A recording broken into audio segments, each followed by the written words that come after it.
Nuestro Padre Jesus Nazareno, sinasamba ka namin, pinipintuho ka namin, aral mo ang aming mayasan.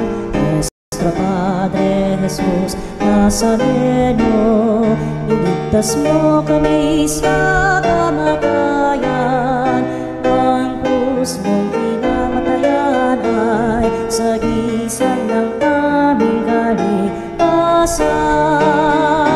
Nuestro Padre Jesus Nazareno, dinarangal ka namin. Nuestro Padre Jesus Nazareno, inulwalhati ka namin.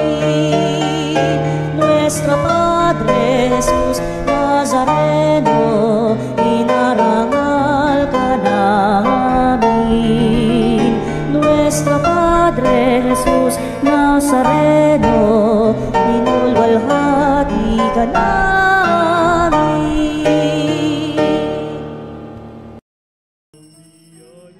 Pangako niya, suninay na. Sinaw na mong hangarin, ang taong ay ubusin.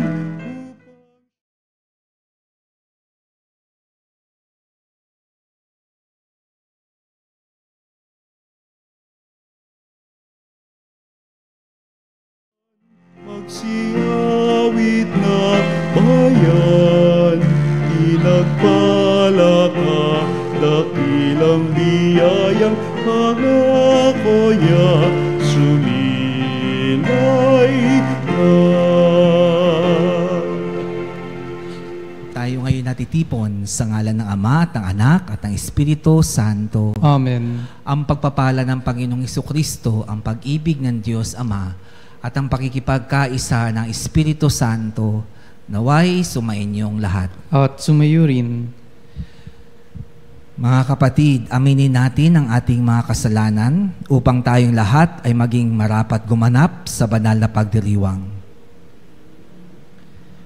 Inaamin ko sa makapangyarihan Diyos at sa inyo mga kapatid, na lubha akong nagkasala sa isip, sa salita at sa gawa, at sa aking pagkukulang.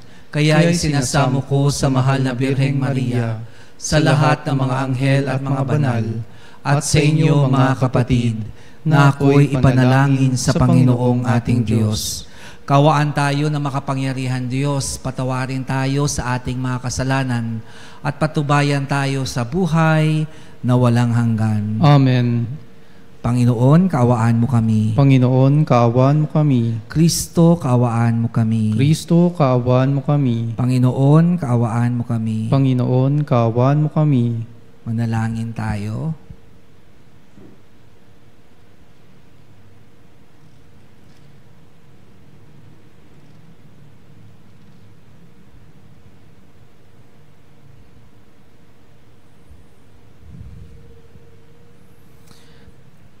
Ama naming makapangyarihan, hinilang mo mapabilang sa mga banal na tagapangasiwa si San Ezekiel Moreno na nag-alab sa pag-ibig at pananalig na sa daigdig ay siyang nananaig. Ipagkaloob mo bilang tugon sa kanyang pagdalangin na maging dapat makasalo sa kanyang kalwalhatian kaming mga nagpupunyaging manalig at umibig ayon sa kanyang pagkauliran sa pamamagitan ni Jesucristo kasama ng Espiritu Santo magpa sa walang hanggan. Amen. Pagbasa mula sa aklat ng mga hukom. Noong mga araw na iyon, dumating sa Ofra ang anghel ng Panginoon at naupo sa ilalim ng puno ng ensina ni Joas, nakabilang sa lipi ni Abiezer.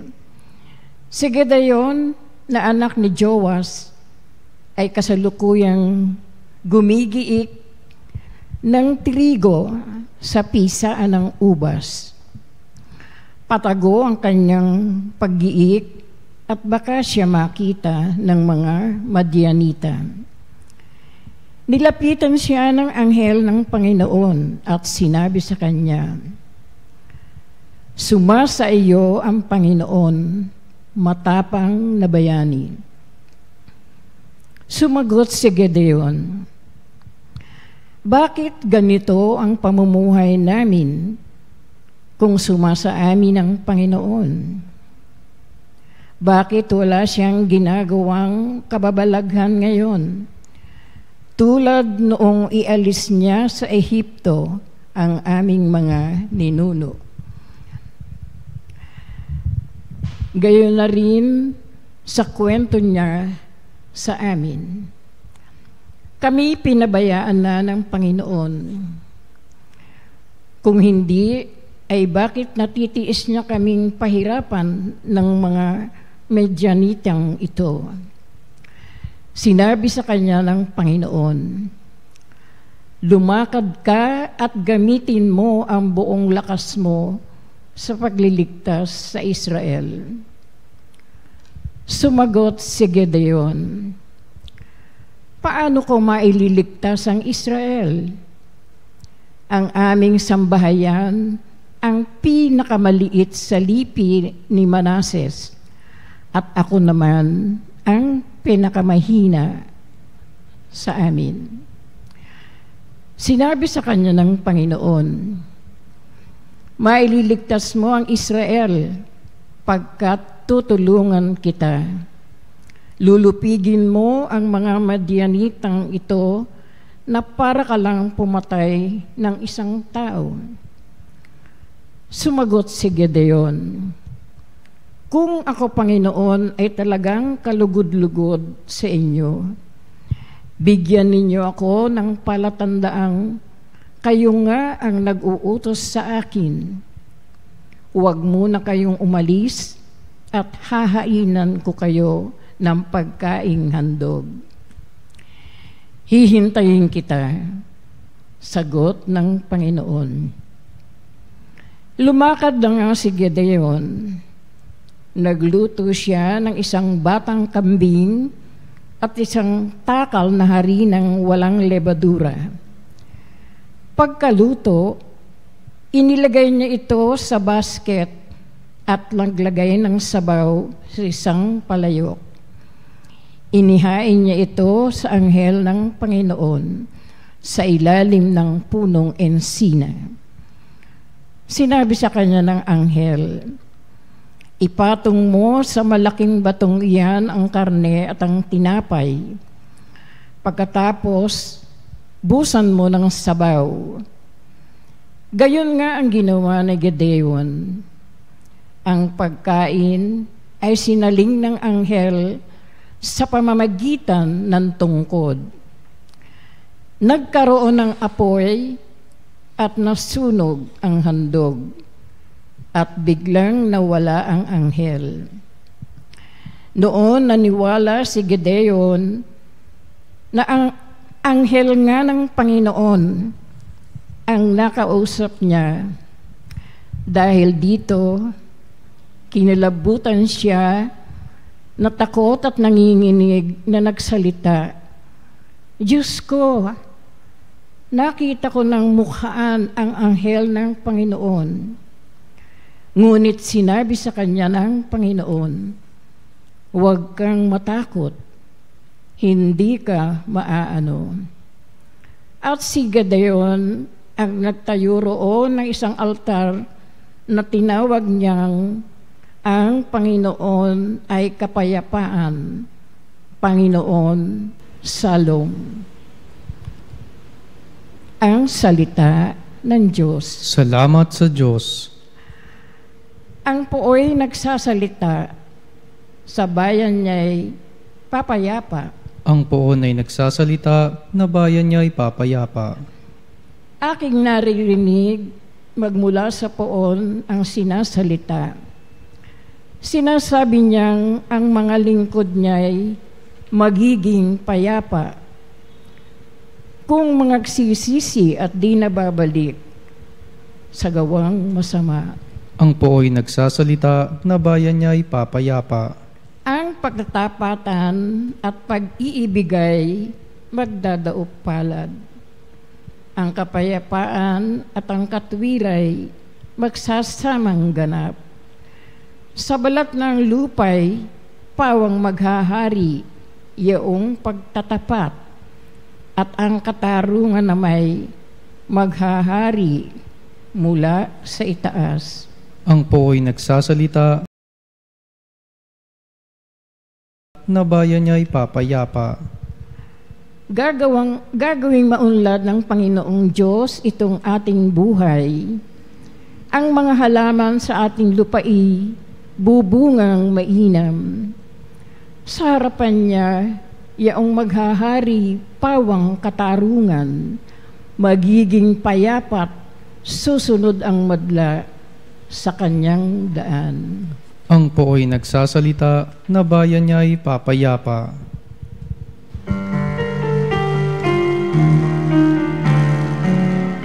Hallelujah, hallelujah, hallelujah, hallelujah, hallelujah,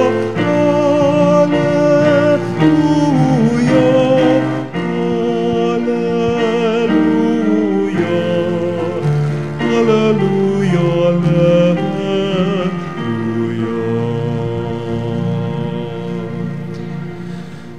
Sumainyo ang Panginoon. At sumayo rin.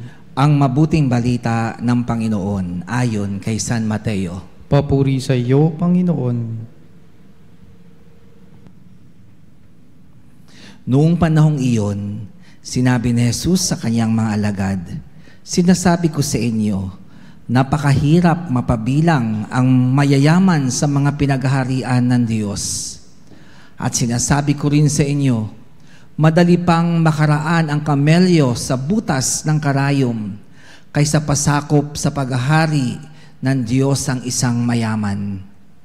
Nagtaka ang mga alagad nang marinig ito, kaya't naitanong nila, "Kung gayon, sino po ang maliligtas?"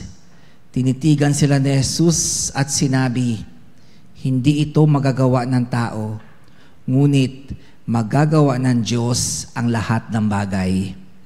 At nagsalita si Pedro, "Tingnan po ninyo, iniwan namin ang lahat at kami sumunod sa inyo. Ano po naman ang para sa amin?" Sinabi sa kanila ni Jesus, "Tandaan ninyo ito, kapag nakaluklok na ang anak ng tao sa kanyang maringal na trono sa bagong daigdig, kayong sumunod sa akin ay luluklok din sa 12 trono upang hukuman ang 12 lipi ng Israel. At ang sinumang magtiis na iwan ang tahanan, mga kapatid na lalaki at babae, ama, ina, mga anak o mga lupain alang-alang sa akin, ay tatanggap ng makasandaang ibayo at pagkakalooban ng buhay na walang hanggan. Ngunit maraming una na magiging huli at maraming huli na magiging una." Ang mabuting balita ng Panginoon. Pinupuri ka namin, Panginoong Hesukristo. Isang mapagpala at mabiyayang hapon, mga ginigilo kong kapatid, no, sa lahat po ng mga nakikiisa sa ating banal na Santa Misa ngayon, banal na Eucharistia, sa lahat po ng dako sa ating daigdig, yung ating mga OFW, no, saan man kayo naroon ngayon, no, isang mapagpalang araw o gabi po sa inyo dyan lahat. No, at gayon din po sa lahat ng mga nasa kanilang matahanan, no, sa ospital dahil nasa banig sila ng karamdaman. No, sa lahat po ng mga nasa biyahe ngayon, naiipit ng traffic, no, na ayan po, nakikiisa pa rin sa kabila ng siguro pagkainis, no, sanay na tayo dyan sa traffic, lalo na rush hour ngayon, no, ay ika nga mas pinili po na makiisa po sa ating banal Santa Misa, no. Mapagpalang gabi din po sa inyong lahat. No, No, talaga naman pong ang araw po natin sa maghapon, bagamat punong-puno ng mga challenges, no? Punong-puno ng mga ano-anong mga bagay na talagang hinahamon tayo, no, sa ating pasensya, maging sa ating katatagan. Ito pa rin po punong-puno pa rin po ng pagpapala. At dapat lamang po tayo magpasalamat sa ating Panginoon, no? Sa lahat ng kaloob na meron na ibinigay niya sa atin. No? Ngayon po ay pag-aalala natin kay San Ezekiel Moreno. No? Isa siya sa kinikilala natin na banal, no, sa ating simbahan, lalo na tayong mga Pilipino, dahil minsan po, no, ay nag-mission din po siya sa atin dito sa ating bayan, no, sa Pilipinas. No, ang pagiging banal po, ang pagsisikap sa buhay kabanalan tulad ni San Ezekiel Moreno ay kasama na dyan, no, yung handang pag-iwan sa nakagisnang buhay, kahit yung buhay na yan ay marangya, no? Iniwan ni Ezekiel ang komportableng buhay sa kanyang bayan sa Espanya at dumating dito sa Pilipinas upang magmisyon, no? Kahit siya ay nagkasakit ng cancer, no? Hindi siya sumuko, kundi buong puso niyang inialay ang kanyang paghihirap at buhay sa Diyos, no, at sa mga tao, no, sa sambahayan ni Kristo. So wala pong nagiging banal po na nananatiling doon, no, sa comfort zone nila, no, sa komportableng buhay, kundi, no, sila ay umalis, no, upang harapin ang realidad ng mundo, hindi ang pagtakas. Minsan kasi para tayo makaiwas na magkasala, para tayo maiwas na magalit, tatakasan natin yung mga lugar, no? Halimbawa, no, kung ang asawa mo ang santi ng laging pag-init ng ulo mo, no? Ayan, iiwan mo siya kasi para tumakas, para kaysa magkasala ka, no? Hindi po, no? Mas harapin natin ang hamon na iyan, no, sa buhay natin, no? Yung realidad ng buhay, no? Umalis sa comfort zone, no, sa komportableng buhay si Ezekiel, no? Sa ebanghelyo natin ngayon, sinabi ni Jesus, nung madali pa sa isang kamelyo ang pumasok sa butas ng karayom kaysa sa isang mayaman ang makapasok sa kaharian ng Diyos. No, anong ibig sabihin ng ating Panginoon dito? No? No, na mahirap, no, makapasok sa langit kung ang puso ay nakakapit lamang, no, sa mga material na ari-arian, no, sa mga possession natin, sa pera, lalo't higit, dahil ang tunay na kaharian ng Diyos ay para sa mga taong may kababaang loob, no, na handang iwan ang lahat ng yaman sa mundong ito, sumunod lamang kay Kristo. No, handang iwan yung dating buhay na makasalanan, na buhay ng kadiliman, no, para sumunod sa liwanag na hatid ni Jesus. No, mga kapatid, no, mga ilang bagay lamang po ang maaari nating matutunan mula sa ebanghelyong narinig natin ngayon at sa inspirasyon na rin sa naging buhay ni San Ezekiel Moreno. No, una po, sabi nga kanina, no, ang tunay na yaman ay hindi material lamang, no? Hindi pera o gaano kalaki ang pera mo, kundi kung gaano tayo kalaki o gaano kalawak ang ating puso para magmahal, no? Lagi natin narinig na hindi naman talaga masama magkaroon ng ari-arian, no? Pero ang tunay na yaman ay ang kabutihan na naibabahagi natin sa iba. At minsan po, pwede naman natin gamitin kung anong merong biyaya tayo para makapagbahagi tayo sa iba. Tulad ni San Ezekiel, mas mahalaga sa kanya ang pagmamalasakit, ang pag-ibig, no, na mismo si Jesus mismo ang unang nagmahal, no, nagbigay sa atin ito, no, ang Diyos mismo. At ngayon nga sa pamamagitan ni San Ezekiel ng mga banal, no, na ipadama ito sa mga higit na nangangailangan, sa mga mahihirap, no, lalo na yung mga pagmamalasakit natin nila, no, sa mga may sakit. No, ganun si San Ezekiel. No, dahil po sa totoo lang, no, minsan kasi iniiwasan natin ang paghihirap. No, kasi kung wala tayong yaman sa mundong ito, para bagang ang katumbas doon ay kahirapan. No, at minsan doon natin tinitignan ang pagiging tagapagsunod at pagiging tunay, no, na mga alagad na Jesus. Kailangan maghirap muna sa buhay, no? Para bagang napaka ano ng Diyos, ano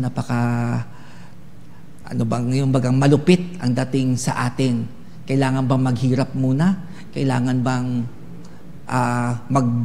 maging dukha, no, sa material na bagay? Lalahanin natin ang kahirapan mo hindi po sa material lagi ng bagay, yung sa spiritual, no, na yaman natin, yung pagiging mababa ang ating kalooban, no? At sabi nga, no, ang paghihirap ay may kahulugan po ito, lalo't higit pag inaalay natin kay Jesus. Kung for poverty lang, yung hikahos, talagang walang kahulugan yan sa buhay natin. Pahirap yan. Lalo na kung merong mga tao na nagpapahirap sa atin. No, yung mga, ngayon, no? So, makinig tayo sa mga balita o magmatsyag tayo sa nangyari sa ating paligid o alam na natin, yung mga taong nagpapahirap, no, sa kalagayan sa ating bayan, So, hindi na natin yan pagdidiinan. Alam na natin yan, no? So, pero yung sinasabi nga dito, no, kapag inaalay natin sa Diyos, halimbawa po, no, si Ezekiel, siya ay nagka-cancer. Paghihirap yun, no?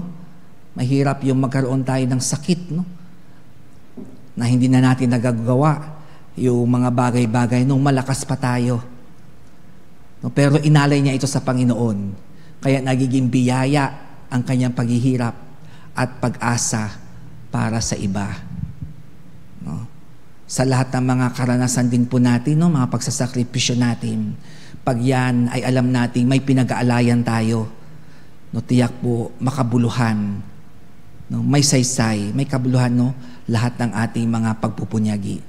Dahil no, sa Diyos ay walang imposible. Kung imposible sa atin, ay nagiging posible sa Diyos. Walang hindi makapangyayari sa Diyos. Nang marinig ng mga alagad ang salita ni Jesus, natakot sila. Pero sinabi niya, no, sa Diyos, walang imposible, no? Kaya kahit mahirap ang magtiwala, kahit mahirap minsan, no, magbigay, no, kahit mahirap yung magpatawad, no, yan yung mga hamon lagi sa atin na mahirap gawin, no, yung magmahal, no, tulad ng pagmamahal ni Jesus, pag-ibig ni Kristo. Pero posible ito kung ang Diyos ang magsisilbing ating lakas, no? Huwag tayong umasa sa lakas natin, sa kakayanan lang natin, kasi mahihirapan talaga tayo. Pero kung Diyos ang magsisilbing nating lakas, no, itiyak po walang imposible, no, sa mga hangarin ng puso natin. No, maging sa paghilom, at kagalingan sa ating mga sugat, no, sa ating mga puso, no, sa ating mga karamdaman, maging physical man yan o spiritual, no. Umasa tayo sa lakas ng Diyos, no, at hindi sa ating mga pansariling mga yaman at kakayanan lamang.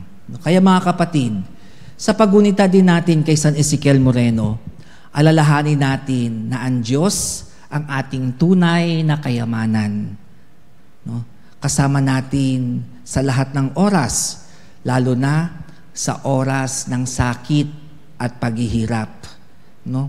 At tulad ni San Ezekiel, maging tanda rin tayo ng pag-ibig at pag-asa, no, para po, no, magkaroon ng inspirasyon ang ating kapwa na wala ding inaasahan, kundi ang Diyos.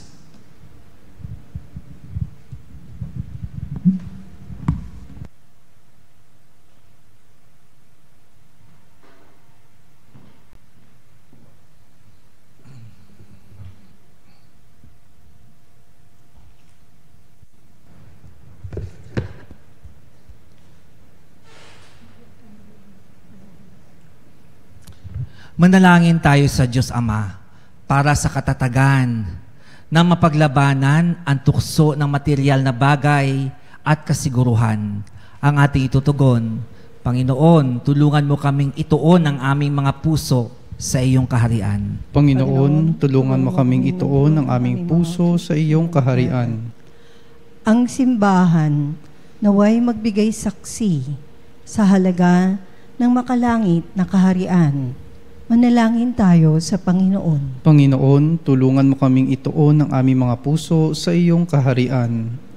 Ang maunlad na bansa, naway magbahagi ng kanilang likas na yaman sa mga mahihirap na bansa at huwag nila silang pagsamantalahan.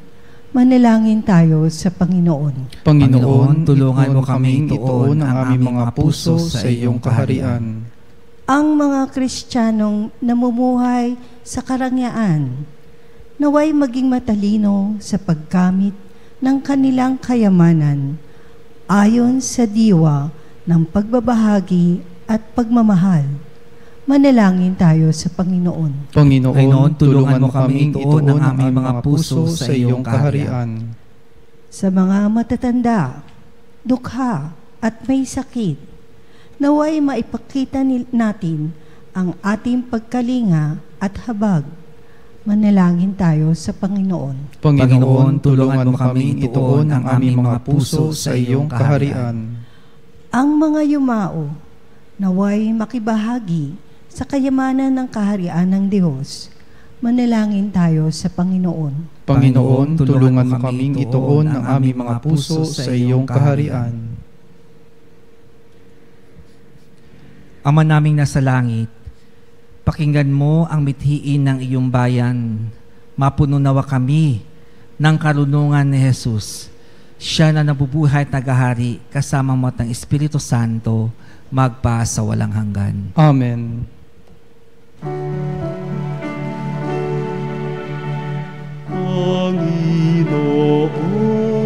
Panginoon, aming alay, itong alak sa tinapay.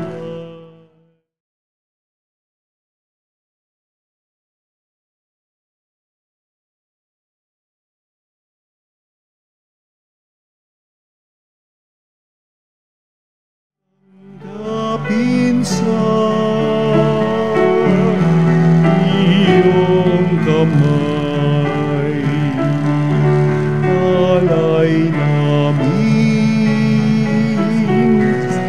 aming buhay, bawat galak at lumbay, bawat pangarap naming taglay sa palad mo ilalagay. Manalangin kayo mga kapatid upang itong ating paghahain ay kalugdan ng Diyos, Amang makapangyarihan. Tanggapin nawa ng Panginoon itong paghahain sa iyong mga kamay, sa kapurihan niya at karangalan sa ating kapakinabangan at sa buong sambayanan niyang banal. Ama naming lumikha, tanggapin mo ang mga alay na ito na inihahain naming gumugunita kay San Ezekiel upang ang mga ito ay magdulot sa amin ng pakikinabang sa iyong tulong na maaasahan. Sa pamagitan ni Jesucristo, kasama ng Espiritu Santo, magpa sa walang hanggan. Amen. Sumainyo ang Panginoon. At sumayo rin. Sa Diyos ang iyong mga puso at diwa. Itinaas na namin sa Panginoon. Pasalamatan natin ang Panginoong ating Diyos. Marapat na siya ay pasalamatan. Ama naming makapangyarihan, tunay ang marapat na ikaw ay aming pasalamatan sa pamamagitan ni Jesucristo na aming Panginoon. Ngayong si San Ezekiel Moreno ay pinangararangalan sa pamumuhay niyang totoong uliran at pagiging maasahan sa panunungkulan. Kaya't si Jesucristo na maasahan sa katapatan ay inihahayag sa pangasiwa sa sambahayanan. Ang malasakit ng mga ulirang tagapangasiwa noon ay nagpapatuloy magpakahanggang ngayon sa mga panalangin kanilang iniuukol. Kaisa ng sambayanan mong dito'y nagtitipon. Kaya kaisa ng mga anghel na nagsisiawit ng papuri sa iyo, nang walang humpay sa kalangitan, kami nagbubunyi sa iyong kadakilaan. Santo, Santo, Santo, Panginoong Diyos makapangyarihan, napupuno ang langit at lupa, kalwalhati.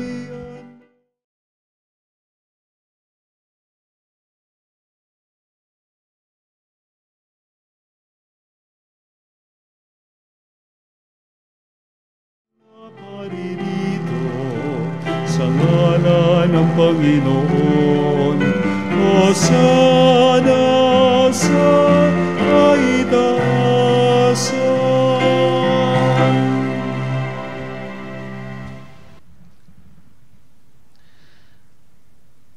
Ama namin banal, ikaw ang bukal ng tanang kabanalan. Kahit sa pamamagitan ng Espiritu, gawin mong banal ang mga kaloob na ito, upang para sa amin maging katawan at dugo ng aming Panginoong Hesukristo. Bago niya pinagtiisang kusang loob na maging handog, hinawakan niya ang tinapay, pinasalamatan kaniya, pinaghati-hati niya iyon, iniabot sa kanyang mga alagad at sinabi, tanggapin ninyong lahat ito at kanin, ito ang aking katawan na ihahandog para sa inyo.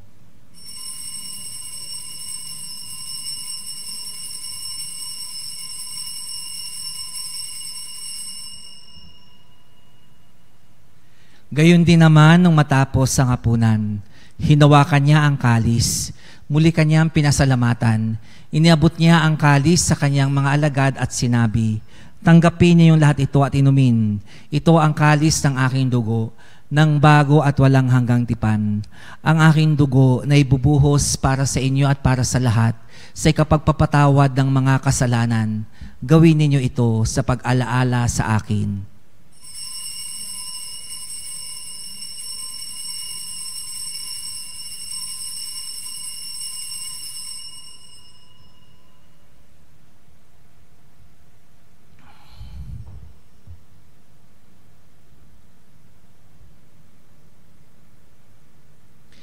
Ipagbunyi natin ang misteryo ng pananampalataya.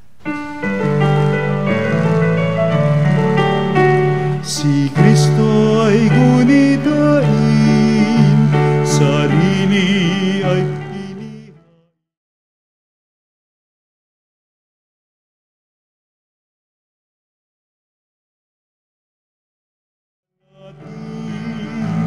Hanggang sa siya'y dumating, hanggang sa siya'y dumating.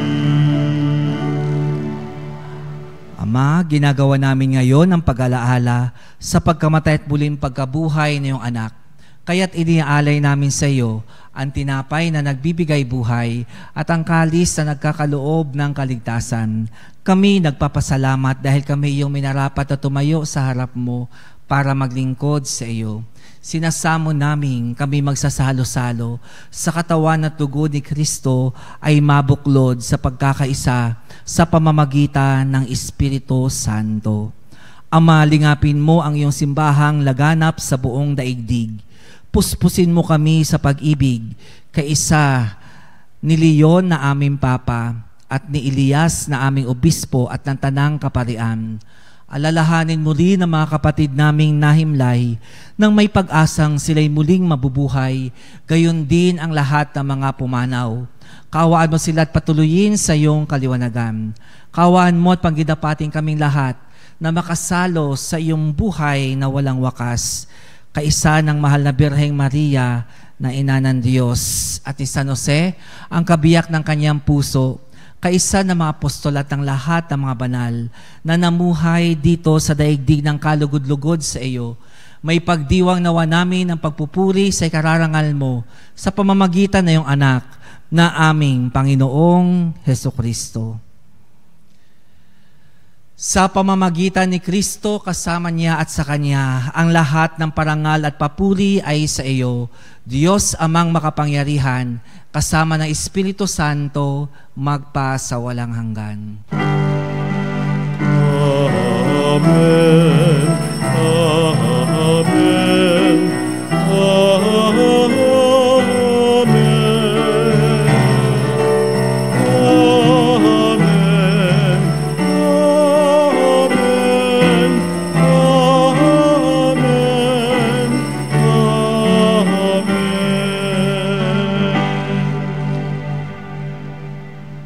Sa tagubili ng mga nakagagaling na utos at turo na Jesus na Panginoon natin at Diyos, ipahayag natin ang lakas loob.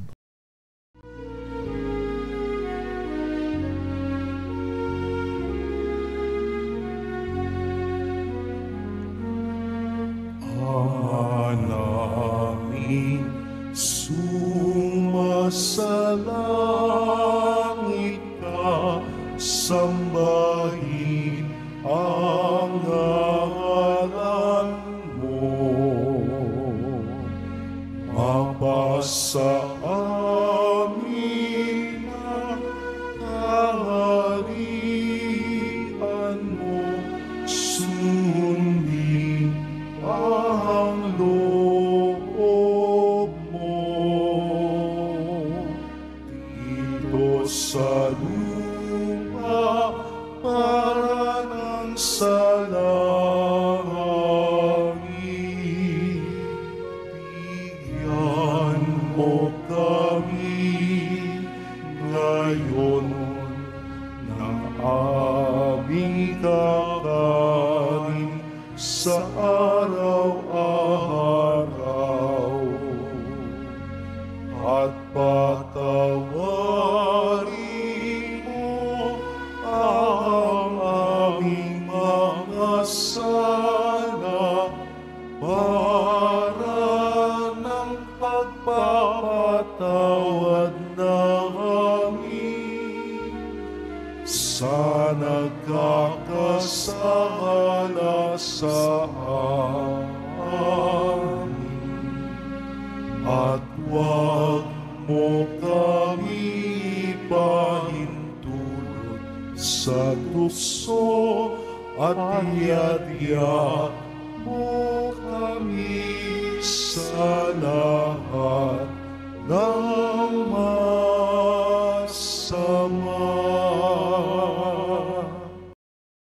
Hinihiling namin kami adya sa lahat ng masama, pagkalooban ng kapayapaan araw-araw, iligtas sa kasalanan at ilayo sa lahat ng kapahamakan, samantalang aming pinananabikan ang dakilang araw ng pagpapahayag ng tagapagligtas naming si Hesukristo. Sapagat iyo ang kaharian at ang kapangyarihan at ang kapurihan, magpakailanman. Amen. Panginoong Hesukristo, sinabi mo sa iyong mga apostol, kapayapaan ang iniiwan ko sa inyo. Ang aking kapayapaan ang ibinibigay ko sa inyo. Tunghayan mo ang aming pananampalataya at huwag ang aming mga pagkakasala. Pagkalooban mo kami ng kapayapaan at pagkakaisa ayon sa iyong kalooban, kasama ng Espiritu Santo, magpa sa walang hanggan. Amen. Ang kapayapaan ng Panginoon ay laging sumainyo. At sumayo rin. Magbigayan kayo ng kapayapaan sa isa't isa. Peace be with you. Peace.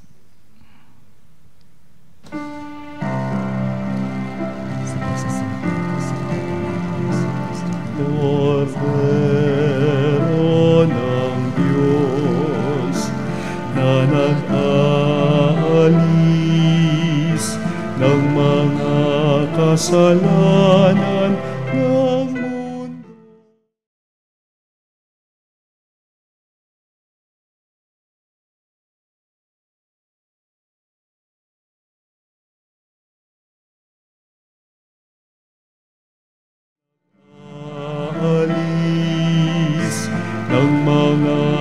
kasalanan ng mundo. Maawa ka sa amin, Kordero ng Diyos, na nag-aalis ng mga kasalanan ng mundo. Ipagkaloob po ninyo sa amin ang kapayapaan.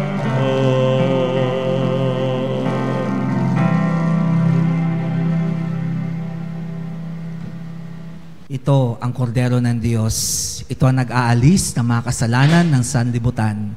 Mapalad ang mga inanyayahan sa kanyang piging. Panginoon, hindi ako karapat-dapat na magpatuloy sa iyo, ngunit sa isang salita mo lamang ay gagaling na ako.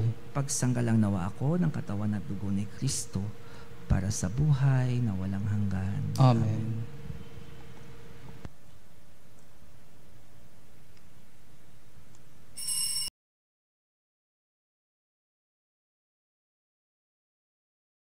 Salin ang komunyong espiritual. O Jesus, nananalig ako sa pananahan mo sa kabanal-banalang sakramento. Minamahal kita higit sa lahat at hangad ka ng aking kaluluwa. Hindi ko man matatanggap ngayon ang iyong katawan at dugo, inaasahan ko na patuloy kang mamumuhay sa aking puso. Naniniwala ako na narito ka at kaisa ka ng aking buong pagkatao. Huwag mong ipahintulot na mawalay ako sa iyo. Amen. Panalangin sa karangalan ng Nuestro Padre Jesus Nazareno. O Jesus Nazareno, katamis-tamisan naming manunubos, sa harap mo ngayon naririto kami't nangangayupapa at nagsisisi ng taos-puso sa aming pagiging walang turing sa iyo at paglimot sa di mabilang na mga biyaya mo, lalong-lalo na yaong mahalagang biyaya ng pagtutubos. Dinaramdam namin at pinagsisisihang labis, Panginoon ko, ang pagkakasala namin sa iyo. Ikinalulungkot namin ang pagiging dahilan ng pagpapasan mo ng krus na iyan sa gitna ng mga hirap at kapaitan, hanggang sa inihandog mo ang iyong buhay sa bundok ng Kalbaryo, sa pagkaibig mo lamang na matubos kami at ang sangkatauhan mula sa sala. Pakabanalin mo, O Panginoon, ang aming pagnanais at ipagtanggap mo sa amin ang iyong biyaya.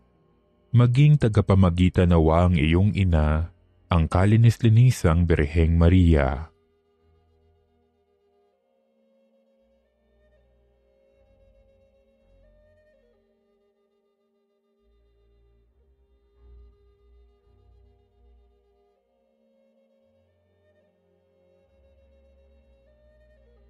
Ama naming makapangyarihan, niloob mong akuin ang iyong anak, ang krus at kamatayan, upang ang sangkatauhan ay matubos at mabuhay.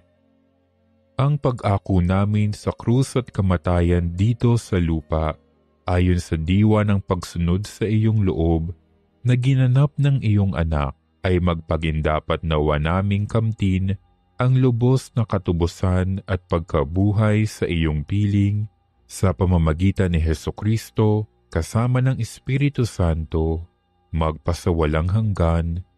Amen. Nuestro Padre Jesus Nazareno, Panginoon namin at Diyos, kaawaan mo kami.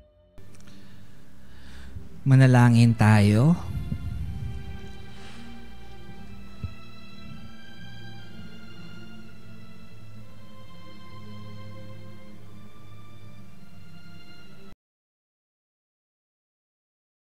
Ama naming mapagmahal, kaming sa katawat dugo ni Kristo nagsipakinabang ay dumadalangin magkamit ng tiyak na kaligtasan na aming ginaganap ng buong katapatan sa pamamagitan ni Hesukristo kasama ng Espiritu Santo, magpa sa walang hanggan. Amen.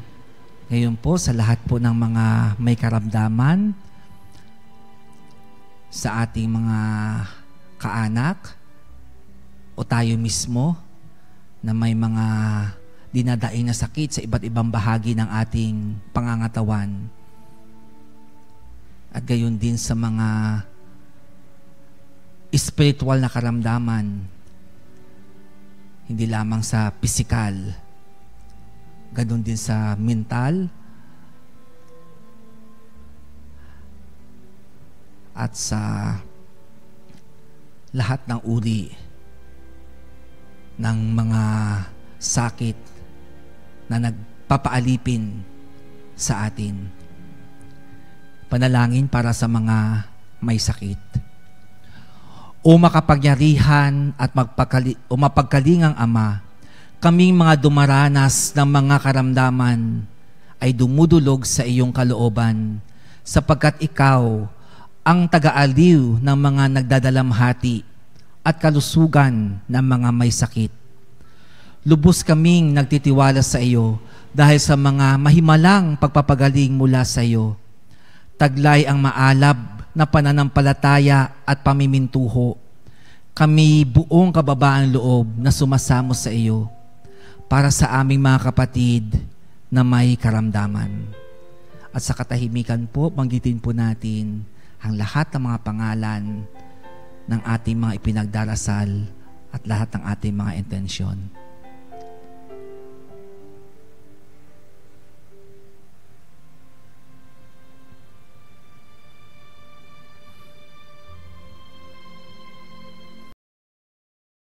Tunay na marami ang gumaling dahil sa pananampalataya sa iyo. Mangyaring gumawa ka ng isa at iligtas itong mga mahal namin sa buhay. Ilayo mo sila sa panganib at ibangon sa banig ng karamdaman upang sila'y makabalik sa paglilingkod kay Hesukristo na iyong anak at aming Panginoon na nabubuhay at tagahari magpakailanman. Amen. Mahal na Birhen ng Lourdes, Ipanalangin mo kami. San Ezekiel Moreno, Ipanalangin mo kami.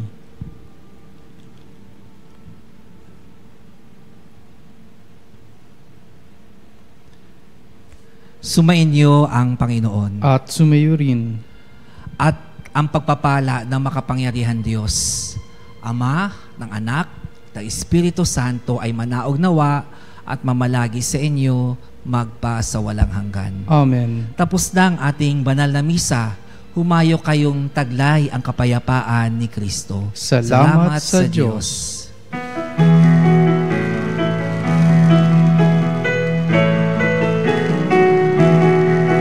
Magsiawit kayo sa Panginoon. Hallelujah. Magsiawit sa Panginoon.